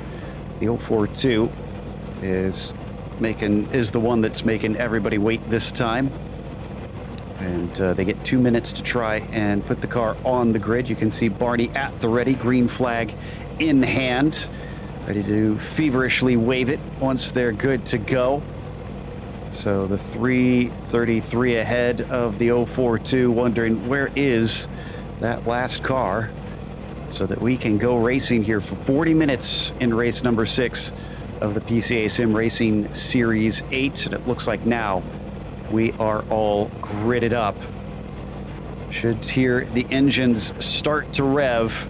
Who's learned their lesson, not just from the earlier race, but the races at Winton, the races at Summit Point earlier in this series, where they had all the traffic, they had the short laps, they had the difficulty in passing, and it's been definite club-style racing for some of the events here today. And there we go. Looks like they didn't quite have everybody out there. Now we will hear them start to rev, and the green flag is out. Ooh, it's a bad start for Solero. Already up to the top spot. Jake Geiger is on his way. He's going to be able to take the top spot down into Duffus Dip. As into third goes Gerling. Behind them, big accident coming down into the apex. Thankfully, they keep it from bouncing back onto the track. That looks like Bocchieri and Teague. Otherwise, we're through, DJ. Yeah, everybody nice and clean through there now, side by side. That was a 4-wheel launch, and I believe that was Joseph Evers going around. It was indeed. He is off into the grass, does not hit anything. He's going to be able to get it back onto the circuit. Everybody else is through the chicane. Geiger leads after starting from second today. Solero ruining that mistake, and already, Rachel, he's poking his nose, hoping to claim that one back. Yeah, he wants back through here. Solero's going to have to try and find something, and it's going to be early days to do that. Exactly that. He should have plenty of opportunity as long as he is patient. Impatience around Knockhill will end your race. Yeah, we saw that just moments ago with the other challenge class here today. So Solero will need to try again later. What is Gerling going to do, though? Is Gerling able to keep pace and maybe take advantage if Anthony has a go at things? And then Samson is the other one there. From there, it's a big gap. We're going to see a good glance at it here from this camera shot. Yeah, I didn't even get the other cars coming into frame there, as Samson is stretched to about 3 seconds ahead of Spence. Off the hairpin, DJ. Can Solero do it this time? And looks like he's going to be a little bit far back. Didn't quite get the jump he wanted to. That gap is staying at about 0.5 of a second, and it's not going to help the Jake Geiger just set the fastest lap of the race. So he's got clean air. He's going to try and make use of it. As we got a bit of a battle there for third. Samson starting to close on the gearbox of Gerling. Accelerating up over the chicane once again, and a little too much curb there for Gregory that time. He loses a car length or two. Both of them way off the apex at Clark, and now they fly down the railway straight, Rachel. Yeah, absolutely going for this thing, trying to find any opportunity here, diving into the big drop there for the hairpin. Fellowship in really wide before kicking out large with the climb up the top of the circuit here before it'll set us up for the really fun chicane section. But these guys are really putting the power in here, and it's been an early strong surge by the leaders that I think has definitely been a little different to the challenge class. Certainly has. And boy, I love that camera we had down at the apex of the curb with the cars just flying over it. We've had one car in the pit lane. Carl Boccieri has had a black and orange flag for too much damage, so the meatball been handed out there. And I think we've lost Chris Pippin due to internet connection, because he's suddenly been grayed out and has not returned in almost a minute here. So I highly expect that that is going to be race done. And around the hairpin once again, DJ, it looks like Solero is trying to be a threat. He just can't get side by side. No, he has been able to take the gap down by about 0.2 of a second, though, so he is closing in. I think his biggest downfall right now is he's just not able to get the run out of Taylor's that he would really like to. So I think if I'm Solero here at this point, I'm going to start to angle my approach, get a really good run out of Clark, and then go from there. Oh no, Adam Spence, the 005, goes off at Duffus Dip, keeps it from running into the tires, but almost took to the rallycross course. Let's see what caused this, Rachel.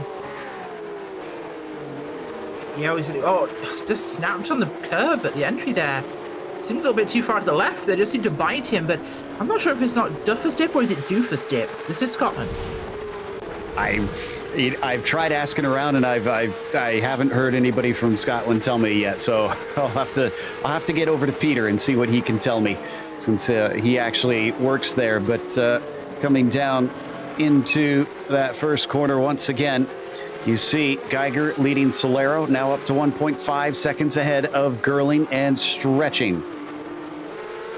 Yeah, starting to try to build that gap back up again. It's up to 0.6 of a second. It's just fluctuating here in between the tenths, and I think for Solero here, if he's not able to close in as much as he'd like to, just keep that gap within a second and wait for lap traffic to start coming on. 27th, David Palmer, not that far ahead of our leaders.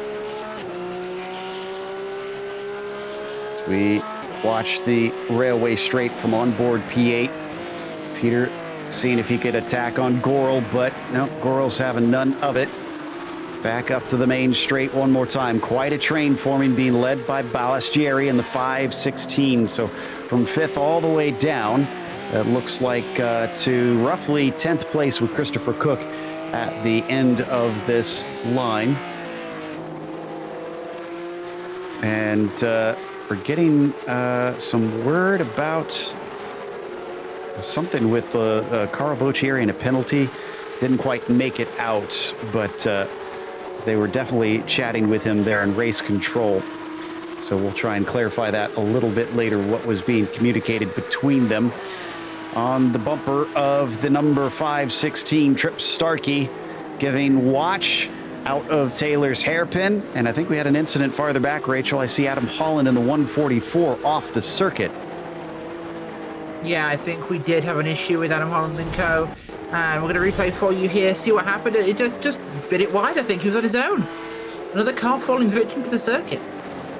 So down through Duffus Dip into McIntyre. Still not seeing anything here. It's the side of the chicane, maybe, because that is a popular one. Yep, car just bounced wrong, and off into the gravel he goes. And good heads up there, not having an unsafe rejoin, so he'll come back around. That's going to put him down in 27th position, Joe. Back to Sampson now in the 91 in fourth place, rather. Gerling just in front of him, but now it looks like Adams got something of a buffer. It's up to about half a second between them. This is all, of course, before they get to the lap traffic, which is just starting in front of them, but that's Carl Boschieri, who has been in pit lane taking the repairs, and then they've got a while before they get to the next one, but this is definitely, Rachel, a taste of what's to come. Yeah, I think it really is, so I'll have to see them play this out. It's going to be close, I think. It's not exactly a long way to go here, so they're going to have to be very careful with it, otherwise it could really bite them if they're not getting the timing right. Oh, and look, a somebody rally yeah, it's Balbier, who has tried his best to imitate the infield course. Let's see. He was already past it by the time he got to there. Is this another one that is out of the chicane? Oh, but he did actually hit the wall, and that's going to be some serious damage on the right-hand side, DJ. Yeah, it certainly is. He's got to hope that he didn't bend the toe length there or anything like that on that car, but he is certainly going to have to take some damage here. This battle, though, in the mid-pack continues to be close. Looks like Gregorato and Comer have both had a problem as well. They've been off through the grass. Yeah, in fact, Peter's trying to return to the circuit, but look at how close this is getting. Is this going to be a pop to the inside? Maybe. Nope, defense instead, as Gerling covers him off. And then out of the corner, Sampson can't quite seem to get the traction down. No, I don't think he can. He's just not really got that mid to late corner power. The car just isn't rotating enough for him. I think he's just struggling to get that to come through here, which really could be a dirty air thing, or it could just be the car's just not quite balanced. Cooper just ahead of Barua. Don't need to go to it. Kaufman and the 808 also had a bit of an off, and then managed to get the car rolling after just a slight sideways moment through the chicane. So watching out of McIntyre, Gregorato ahead of Coomer, Barua, Jeff Williams behind him. You've got Will Kelly back there in 13th. We hop on board with Solero, who still has not been able to overtake on Geiger. And last time out, we saw the driver who started in second take the win. This time out, we see the driver who started in second leading the race, Rachel. Yeah, again, he's in a really good, strong spot here. Jay Geiger is controlling this thing. He's got a half a second or just over that on Ciliero, but he's not trying to challenge him yet. Geiger is handling traffic incredibly well as we start to lap the field. Yeah, next for him is Chris Pippin, who has reconnected and gotten back in. Incredibly, only 2 laps down. It felt like he was away a lot longer than that. But the 042 is running along, going to try and salvage what he can. As we've seen, it is definitely possible to pick some up throughout the race just by keeping it clean. And I think Coomer had another one taken from him because Will Kelly just got by him. Whoa, and through the first corner. It looks like Geiger had a very scary moment in front of him with Pippin taking a very unique line across Duffus Dip. Unique is the nice way to put it there, Joe, but that's going to be a little bit scary, I think, for Geiger. Maybe make him second guess a little bit, trying to get around Pippin here. We watch on board with Solero. This is exactly what I was talking about. This is the position that he wants to be in, only a half second behind Geiger right now. He just needs to try to hold this position and let some traffic problems come to him. Wider line there through the corner. Oh my goodness, we're having just an absolute melee back in the pack around 18th, 19th, and 20th. In fact, they were too wide, about 4 deep coming up the main straight. They're being led by Randy Teague currently. A little wide there for Spence. Of course, as soon as we come to it now, they start spreading apart. Maybe not. Oh, once again off the apex for Mark Frost. And that's Crane being approached by Palmer and Kaufman as well, DJ. Yeah, indeed, it is. Plenty of lap traffic starting to play into a factor here. Big dive going down into Taylor's. That's going to be set out wide. Crane trying to get out of the way. My goodness, everything firing off. That was Palmer going deep into Taylor's. Not the first, won't be the last. Kaufman is now trying to not only get that spot, but 2, because Crane was put off by that, and he chops them off, both of them, locking up the wheels on the way into the corner. Thankfully, everybody gets out the other side, Rachel. Yeah, they really did. It was super close for those drivers as, oh gosh, that could have been an absolute nightmare on the racetrack for them, diving through here. And it's just, look at how narrow this place is. There's only really one line they can all take, so passing opportunities are incredibly limited. Just They certainly have been. Position. So apologies, they certainly have been. And another car off in front of the leaders. So Geiger is going to have an easy pass once Legault returns to the circuit. So is Solero. That's Adamczyk behind them, following them through, and actually just took the position from Legault with that move. Good heads up from the 407 machine. Another side-by-side pass coming down into Taylor's. Evers and Balistieri. Balistieri tries to see if he can pull the over-under, and despite a very shallow exit, DJ Evers is still ahead of him. Yeah, he is, but look at that run there from Balistieri behind him, trying to see what he can do. Not going to be enough going down into the toughest step. So they'll stay put, and Gorel just ahead of him is not a part of that battle. In fact, Balistieri is also not in a battle with Evers. Evers is a lap down, so he's trying to get by him to catch up to Gregory in the 9. So we come back to Geiger once again. Impressive pace from Adamczyk, because Rachel, that 407 car, once he's been lapped, has basically just been hanging on. Of course, actually, was he one of the ones that didn't qualify? The 407, yeah, I believe he actually could have been one of our guys there. He's been a tricky position so far. He's raced, yeah, no clean laps for the 407 for Adamczyk. He did go out, he just couldn't get a lap. It was just off-track city. Well, what could have been for Patrick then? Because after being lapped, he's been holding pace with the leaders, slipstream helping him slightly, but he's been pretty comparative. So we come down into the braking for Taylor's.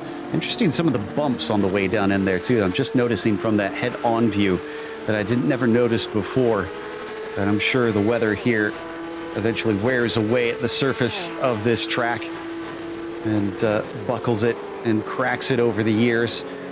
So we'll see if anybody falls victim to that aspect of this venue. But credit to Geiger, DJ.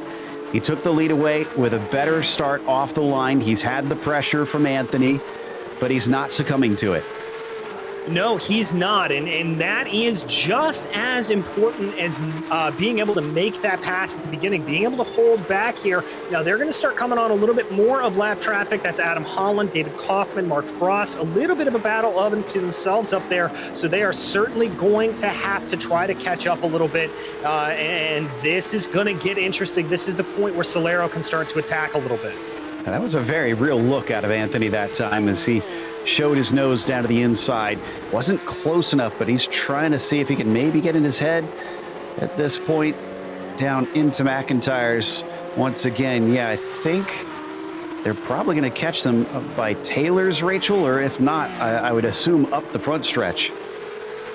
Taylor's on the front stretch sounds about likely with how the cars are positioned here. Probably just after Taylor's. It's going to be really, really difficult here because this is where Solero says, okay, might struggle to pass him at my own speed. But he's going to get bottled up here. A lap car will do something unpredictable. This is when I strike. So less effort. Oh, man. Gregory Gorel just disconnected, lost his internet, and that was a top 10 driver that plunges down the order from that one. So that's twice in one race that we've seen a driver fall victim to that. Meanwhile, for the battle for P7, P6 really there, Balistieri, pulling along both Cook and Gregorato, DJ. Yes, they are all running line astern here. Balistieri doing a good job. He's got about 4.2 seconds up the road to Trip Starkey, so nobody really up ahead of him. He is going to catch Tom Crane here, a lapped car in a little bit of time. Crane's about 2 seconds up the road from him. Little bit of a lock up there from Balistieri. He's starting to feel the pressure. Didn't see the incident, but David Palmer had some contact with Tom Crane earlier in the race. He's been given a black flag for that. He's, I think, already served that penalty. And heading along the railway straight, seeing if that bright blue number 47 can finally make the overtake on Sebastian. But Seb just much better off the corners. That'll keep him safe for now. It really should, and that's really his strong suit here. It's what's going to really benefit him overall for the majority of this is he has got that exit speed. And exit speed at Knockhill is super important. We might want to go to third place because Gerling is in the thick of traffic. Oh, and a car just went off in front of him. Just saw a flash of that orange off screen. Not sure. I think that may have been Adam Holland or no, Ward Preston, I think that was. But down into the braking for Taylor's once again as the lap traffic in front of them provides just a little bit of a catch, just something of a roadblock, at least temporarily. Sampson sizing him up. He was very close out of the chicane last time by, DJ, and this is not the place that Adam really wants to be catching Carl. No, it is not. This is not at all the area you want to do it. You definitely want it to have it more coming down through Taylor's or that area. Oh, this is getting a little bit gnarly. Well, down the railway straight. He's not close enough, Boccieri, to try and chase on Legault, who he is battling with. So Carl's got his own fight. Actually, no, they are on different laps, excuse me. But they are both a lap down. And that looked like it was a little bit inconvenient for Gerling. Just couldn't get himself into a place to pass off of the exit of Taylor's. We've come back to Starkey now in the 5th position. Are we going to get a bit of a truly train positioned up here? You know, I think we are. That's exactly what could happen here. And oh boy, that won't last for long around this track. It is not conducive to a running line. There you go. Yep, so looks like Boccieri, well, no, he's going to, oh, this is Sampson. What happened to Sampson there? Looks like he spun it off in his chase on Gerling. Once again, just that chicane biting its latest victim. They'll return in what looks like 9th place after that incident, but the damage has been done. It was a vie for a podium for the 91, and no more unless he sees a lot of drama in front of him, which of course isn't impossible around here. Meanwhile, while that did split up the battle for third a little bit more, the battle for the lead, Rachel, has Geiger and Solero still a mere 4 to 5 tenths of a second apart. I'm pretty sure that it's been this distance the entire race. Yeah, I'm pretty sure you're correct about that. It's really not been changing. The gap has been very, very consistent, but what the biggest gap here is Solero and Geiger have pulled a huge gap on 3rd, 4th, 5th, 6th, which is a monumental gap. We could see 1 and 2 laps, a lot of them, if this goes on much longer, and we're halfway here. 10 seconds, 11 seconds is plausible. Indeed. So we watch them out of the chicane. Ooh, that was a little wide from Geiger. This is what Solero's been waiting for, but it's into Clark again. Just too swift of a right-hander up and over that crest. He can't get it. He's still slightly closer than he was a lap ago, 2 tenths of a second behind. Bit of a defense from Geiger, but not a wholehearted one. And then Solero, who wanted to send it in, wasn't quite close enough once more. He might get a little bit frustrated soon, DJ. Yeah, we could see some of that red mist starting to play out, and I think here for for Solero rather, the best option for him, they're coming up here on another pack of lapped cars. That's going to be Kaufman, Teague, Valbier, all of them. If I were Solero here, I would think about pitting in the next couple of laps, see if I can maybe find myself a nice little gap of clean air, and maybe use that to get myself around Jake Geiger. This time doesn't see the same sort of mistake out of his rival. Jake was nice and smooth through the chicane, but it actually is still the same as it was the lap before, about the distance. Just slightly off the racing line was Geiger. Maybe just trying to cover him off to be careful, but Solero can't seem to do anything. They're still about 10 seconds ahead of Gerling. This is looking a bit familiar to the last race, Rachel, where we saw the top two just kind of pull off into the distance and disappear. Yeah, I think it is, and it's just been the strength of Geiger and Solero to do exactly that. If anything, it's them fighting each other, or trying to fight each other. I think that's pushed this gap wider. One's trying to run away, one's trying to catch him, and, well, they're doing a good job of it. So, out of Clark Corner, we see them come down the railway straight. And do we have our first stopper for a scheduled pit? Yes, Barua. And the 991 is in and already out and on his way. Yes, he is. And now that we are over that halfway mark, I anticipate a lot more drivers opting to come on down. I also see Will Mungia coming down as well. Here we got a little bit of a move for the lead, though. It's going to back out. Still trying to keep the pressure on to Jake. Anthony showing his nose in places that would be very risky, such as down into the first corner. So kind of don't blame him for holding back on that one. That could have been just gone horribly wrong. But if it comes down to the last laps, he might have to actually take that one, Rachel. Yeah, he might, which is the scary part. I think he's just trying to put the pressure on and show his nose every opportunity, so Geiger doesn't really know when he's going to make the move. Everybody accordions back together out of the Taylor's hairpin. And do we have another pass? Did Williams just get by Sampson? Just trying to see. Yeah, Sampson had another mistake once again out of the chicane, and he gives away the 8th place to Jeff Williams, but thankfully did not hit the wall.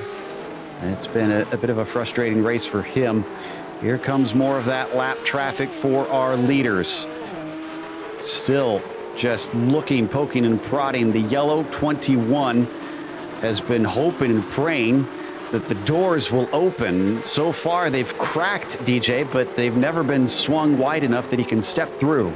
No, and it's shown a lot of restraint here from Saliero to be able to hold off on making that move. I know if I were in his position, I would be really trying to jump it. Neither driver trying to go down pit lane. I'm not sure I like that decision for Saliero. He's got a gap behind him that he could find himself filtering out in, and that may be the way to get by. So they were let by David Kaufman there in the 808 machine.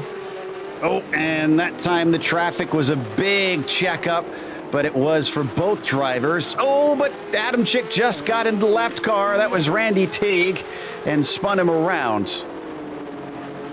Not great timing, unfortunately, and this is what will happen with loud traffic. It can accidentally get in the way, which can accidentally undo your race. So you've got to be super careful with how you approach those guys, not because there's anything different about them other than the fact that they are in their own race. They're going to have to react differently to the line you're expecting because they're trying to let you through. And the closing distance can be quicker than you expect. Jeff Williams is pitted, but he had a long stop. He missed his pit stall, which is a shame. He had gained a lot of positions, and he's going to come out at quite a bit of a loss compared to what he was before. I think he was stationary for double the normal time, just not realizing that he hadn't hit his marks where he needs to. And I know we've been showing a lot of the first and second place battle, but they just won't stop teasing us with this close fight that has just been hovering, bubbling up, ready to explode. They're going to be lapping Evan Barbier, who is having a bit of connection issues, it appears.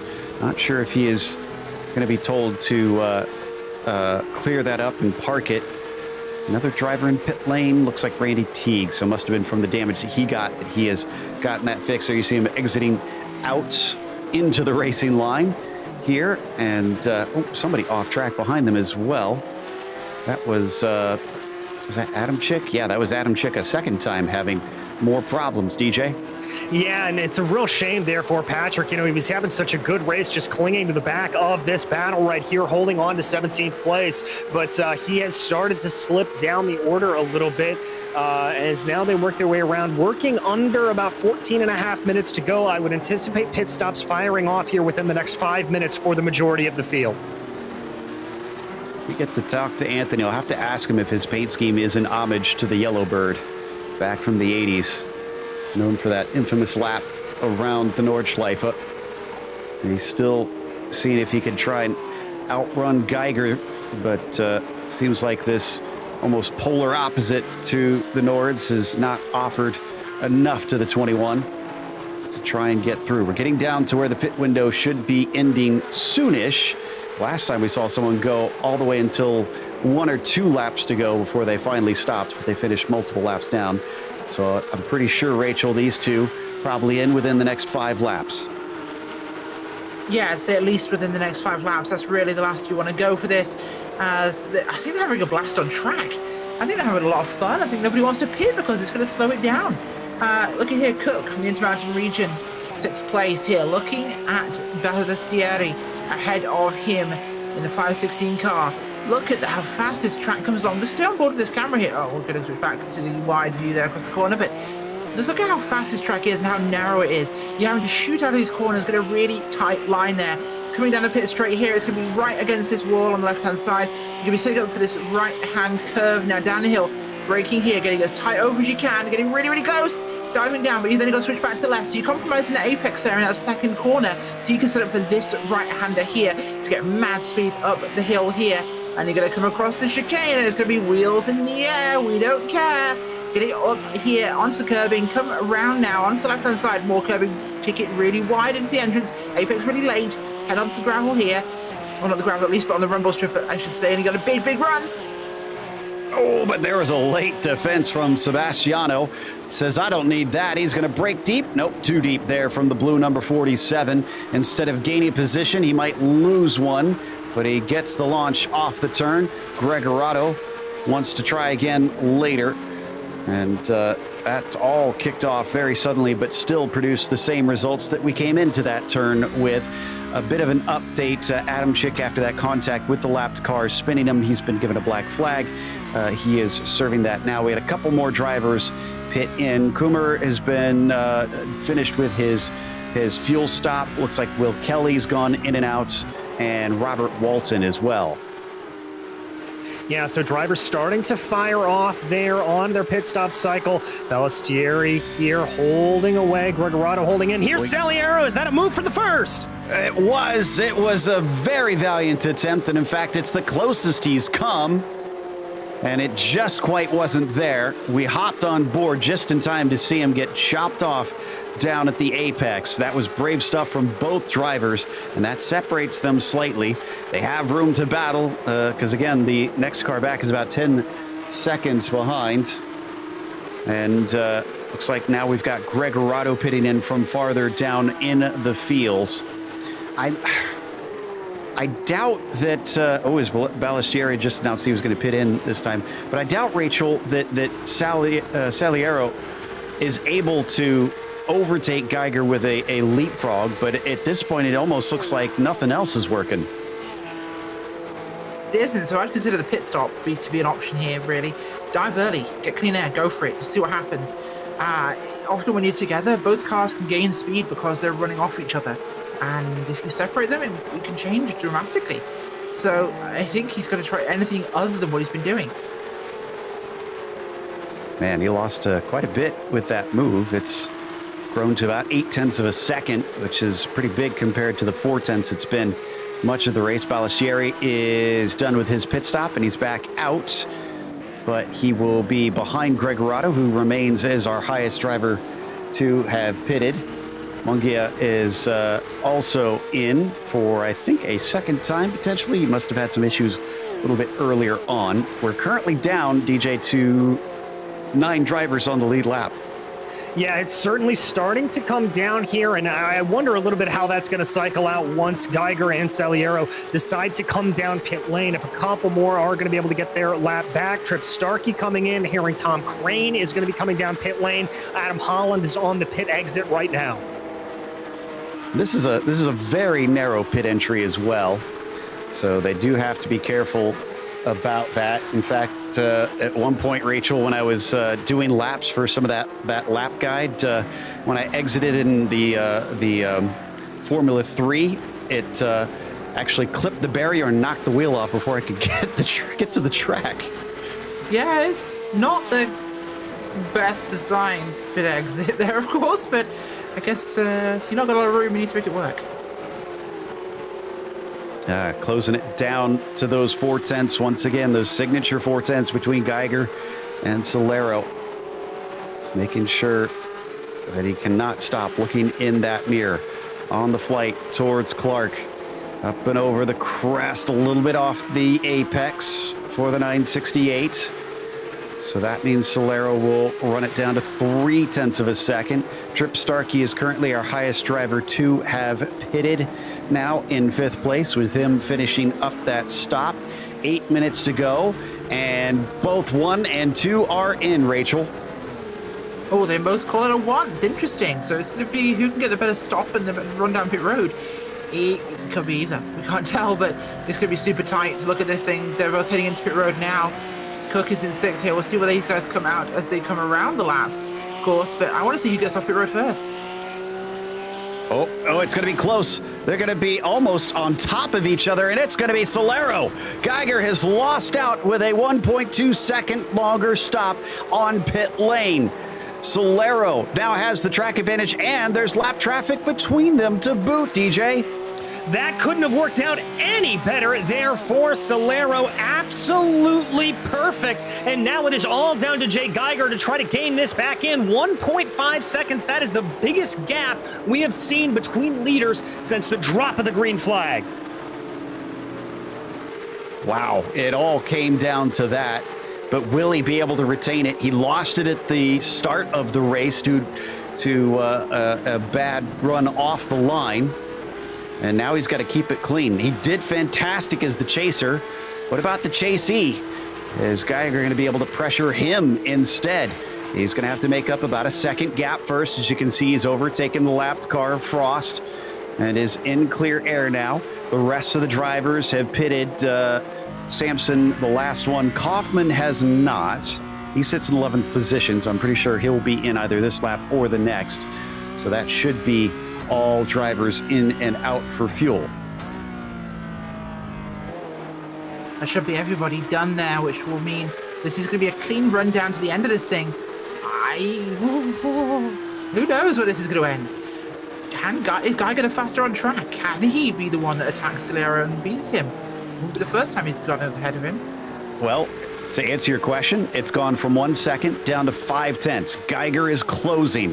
He's not taking long. So he should be able to have that back to a competitive position here soon as we hop on board with him.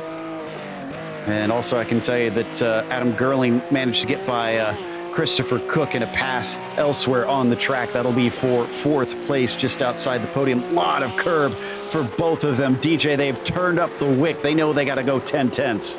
They do indeed, and they are absolutely going for it. And the good news for us out on screen is the fact that they have Will Mungia just up the road from them, and then a little bit of a gap up to a gaggle of cars up the road from that. So plenty of clean air to just let these two duke it out. Kaufman finally pits, so into his stall. That will leave us with, I think, only 11 drivers left on the lead lap. A little bit better than what we had before, even ratio-wise, considering it was down to 4 out of 23. This will be 11 out of 29 here if it stays like this. You see how far ahead Spence is compared to Solero. You might be able to catch him before this is over.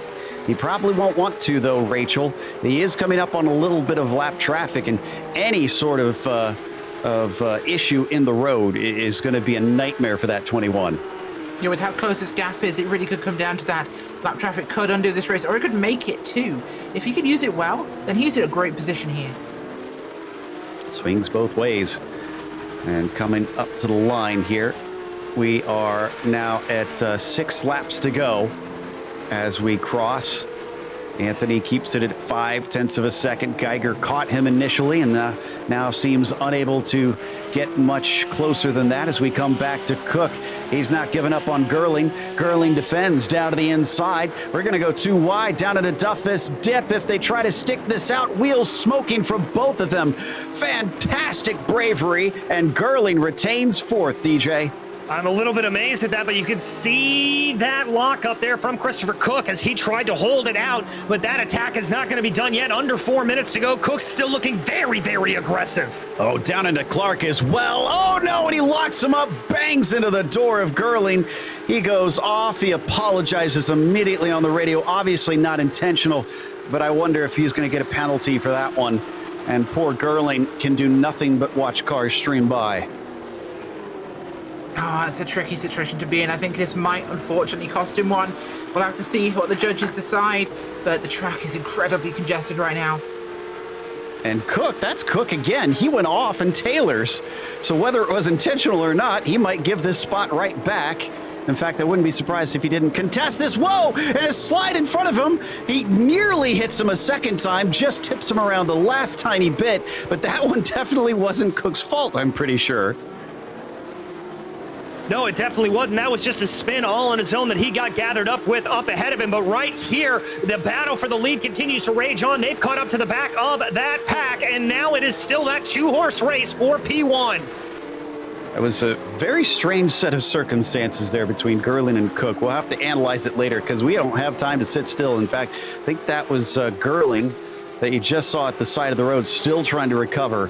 I don't think he has a meatball flag. No, he's still good. But I guess maybe just shocked by what just happened over the course of a lap. And Solero is going to get 3 to go, I think, this time by, as Geiger is still trailing behind by about 0.6 of a second, but he's not as close as he was before here, Rachel. He's going to have to start positioning himself. Yeah, if Geiger, who has led the majority of laps this race from the start of this thing, after that initial pass, has had any chance to win, he has to get this lined up and make a move, because the gap right now is not close enough. This race has become a testament to passing isn't everything. Yes, we haven't had a lot of passes, but it has just been so intense to watch these two up at the front. First with one leading, now the other. And they've swapped back and forth, a little bit through the start, a little bit through strategy. Will we finally see a pass, a straight-up pass on the track as Geiger follows him down into Taylor's hairpin? We might not be down to the last lap here. This is probably actually going to be down to 2 to go instead for our drivers. And in front of them, Kelly and Teague are not fighting for position, but DJ, they don't seem all that aware of what's happening behind them. They get into single file there as they go down into Duffus dip. Saliero's got to make a little bit of a decision here. Is that little bit of hesitancy going down into that right-left area has allowed for Geiger to be able to catch back up a little bit. Saliero's got to get by these 2-lapped cars. They don't pull off before Clark. This is going to be bad news for Anthony. They do not pull off, but it doesn't look like Geiger's close enough unless he gets a much better exit. And even still, Solero doesn't seem to be gaining. None of them do. So maybe Kelly and Teague have more pace than we also initially thought. Under braking is where it's been made up. And both of them having trouble through there. This definitely is going to slow up Solero. And there is the white flag now, Rachel. 1 more to go. This is it. This is the decider. There's huge traffic here, and it's going to buckle up your leader, Solero. Oh my gosh, this could literally change everything as he catches him at possibly the worst time when they are themselves racing for top 10 positions here, and will not be giving this up lightly. Well, they aren't actually. This is not for position between them. I am shocked to see them not pull out of the way. Kelly is slow this time. Surely he has to let the leader by so as not to bog him down. Will he allow him through here as Solero gets the decent exit unless Geiger sends an absolute dive bomb? Not sure this is going to be able to get him the position. Defending anyways. Anthony Solero, your pole sitter, finishing in the lead, doesn't tell the whole story because he wins here at Knockhill under amazing pressure. That is how you withstand pressure from behind, Joe. He never batted an eye through the course of that entire race. So this is Peter in the 333 chasing on Barua. Some of the last drivers on the lead lap. Spence is going to be the last one that will finish on the lead lap here today. And out of the hairpin, it looks like Avijit will retain that 8th spot. Whew, two very different races here today. That one definitely even cleaner than the last, and they have really stepped up their game at a track like this. But Solero is the one that truly stepped up. He saw himself lose the lead. I'm sure he felt frustrated. I'm sure he was angry that he did that. But then he took it back in the pit stops and then never looked back from there. Geiger just couldn't do anything despite looking almost completely even on pace, if not sometimes faster the way he gained up there at the final stint. Trip Starkey was third behind them, a bit of a distance, as Enrico Gregorato was fourth from 14th. Great gains. That'll be Sebastiano Ballestieri in fifth, and then Christopher Cook, after a late race incident, wound up in sixth. Greg Sampson was seventh, and Avijit Barua eighth. Then finally, Peter Kumar was ninth with Adam Spence, DJ rounding out your top 10. In 11th, it was Adam Gerling, the first driver a lap down, followed by Robert Walton with Adam Holland and David Kaufman behind him. Evan Balbier was in 15th with Joseph Evers and Jeff Williams 16th and 17th. Patrick Adamczyk, who you saw behind the leaders for a long, long time there, was 18th. Randy Teague and Tom Crane rounding out your top 20, all one lap down. 21st is Will Mungia with Ward Preston, 22nd there. Mocky Frost in 23rd, David K. Palmer 24th, Will Kelly 25th, Chris Pippin 26th, James Lajo 27th, Carlo Boccieri in 28th, 29th, Gregory Gorrell, and Nick Marango in 30th. In the meantime, we've got our winner ready to talk to us, Anthony Solero, and let's see what he thought of that race, especially there in the first stint, because Anthony, you had the pole, but off the line, you lost it before you got even to the first corner. You had some tries at it, but you couldn't seem to overtake. What was your mind state in that first stint before the pit stops? Was it frustration, anger, just confusion?